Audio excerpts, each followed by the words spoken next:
இன்றைக்கி நம்ம என்ன பண்ண போகிறோம் பார்த்தீங்கன்னா சிக்கன் டிக்கா பண்ண போகிறோம். வாங்க எப்படி பண்ணுறதுன்னு பார்க்கலாம். இப்போ வந்து நம்ம அதுக்கு தேவையான அளவுக்கு சிக்கன் எடுத்துக்கலாம். நான் எனக்கு 1/4 கிலோ போதுன்றதுனால 1/4 கிலோ மட்டும் எடுத்துருக்கேன். இப்போ அழகாக கட் பண்ணி எடுத்தாச்சு. இப்போ பாருங்கள், இந்த மாதிரி கட் பண்ணி எடுத்துக்கோங்க.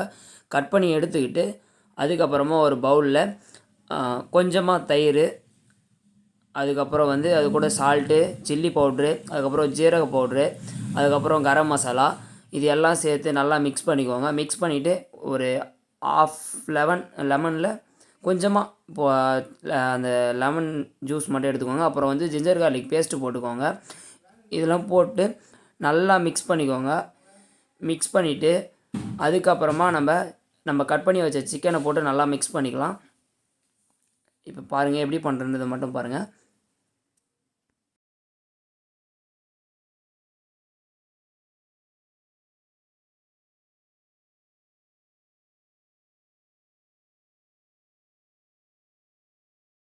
இந்த மாதிரி நல்லா மிக்ஸ் பண்ணி விட்டுட்டு அதில் சிக்கன் போட்டு நம்ம நல்லா மிக்ஸ் பண்ணிக்கலாம். மிக்ஸ் பண்ணதுக்கப்புறமா நல்லா 1 ஹவர் ஊற வச்சுக்கலாம்.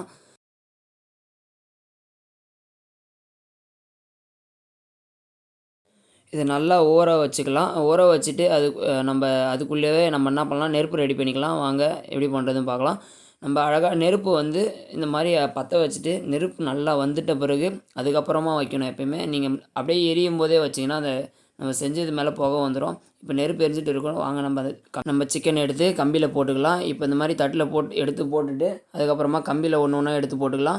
அதாவது ஒவ்வொரு பீஸும் நீங்கள் கம்பியில் போடும்போது ஒரு பீஸ் இப்போ சிக்கன் போடுறீங்கன்னா ஒரு பீஸ் குடமிளகா, ஒரு பீஸ் சிக்கன் போடுறீங்கன்னா ஒரு பீஸ் குடமிளகா, அந்த மாதிரி நீங்கள் போடும்போது கரெக்டாக அந்த கேப்லாம் கரெக்டாக நம்மளுக்கு சிக்கன் நல்லா வெந்து வரும். இப்போ நீங்கள் இந்த மாதிரி அழகாக எடுத்து போட்டுக்கோங்க. இந்தமாரி எடுத்து போட்டு அதுக்கப்புறமா நீங்கள் போட்டுட்ட பிறகு அதுக்கப்புறமா நம்ம நெருப்பில் வச்சோம்னா அழகாக கொஞ்சம் கொஞ்சமாக திருப்பி அதை நல்லா வேக வச்சுக்கலாம். இப்போ இந்த மாதிரி அழகாக ஒன்று ஒன்று எடுத்து போட்டுக்கோங்க. இந்த மாதிரி நம்ம கம்பியில் லைனாக எடுத்து போட்டு அதுக்கப்புறமா என்ன பண்ணலான்றதை பார்க்கலாம். இப்போ பாருங்கள், இந்த மாதிரி ஒவ்வொன்றும் அழகாக எடுத்து போட்டுக்கோங்க.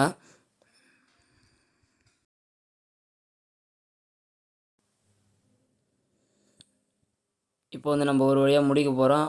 இப்போ ஒரு வழியாக நம்ம முடிச்சிட்டோம். அடுத்து பாருங்கள், இப்போ நெருப்பில் நம்ம வச்சு எப்படி செய்கிறோன்றதை மட்டும் பாருங்கள். இந்த மாதிரி அழகாக நெருப்பு நல்லா வந்துட்ட பிறகு புகை வராமல் இருக்கும்போது வைங்க. அந்த மாதிரி புகை வராமல் இருக்கும்போது வச்சிங்கன்னா தான் அழகாக நமக்கு அந்த புகை ஸ்மெல்லும் இல்லாமல் இருக்கும். கரெக்டாக நல்லா வெந்து வரும்.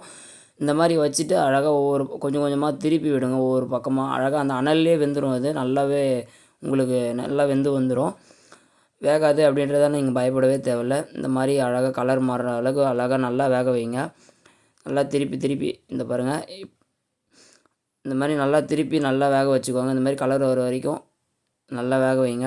இப்போ பாருங்கள், நம்மளுக்கு முன்னை விட இப்போ எப்படி இருக்குன்றதை மட்டும் பாருங்கள்.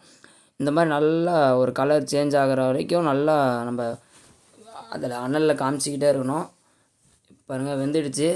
நம்ம இலையில் எடுத்து வச்சுட்டு நம்ம சாப்பிட ஆரம்பிச்சிடலாம். ஆனால் டேஸ்ட்லாம் சொல்லவே தேவையில்லைங்க. நல்லா டேஸ்ட் நல்லா ரொம்பவே நல்லா அல்டிமேட்டாக இருந்துச்சு. நீங்களும் மறக்காமல் நல்லா வீட்டில் ட்ரை பண்ணி பாருங்கள். கண்டிப்பாக நல்லாயிருக்கும். அதே போல் அடுத்து என்ன பண்ணலான்றது நீங்களே கமெண்ட்டில் சொல்லிட்டு போங்க. அடுத்து என்ன பண்ணலான்றது அடுத்த வீடியோ பார்க்கலாம். Bye by.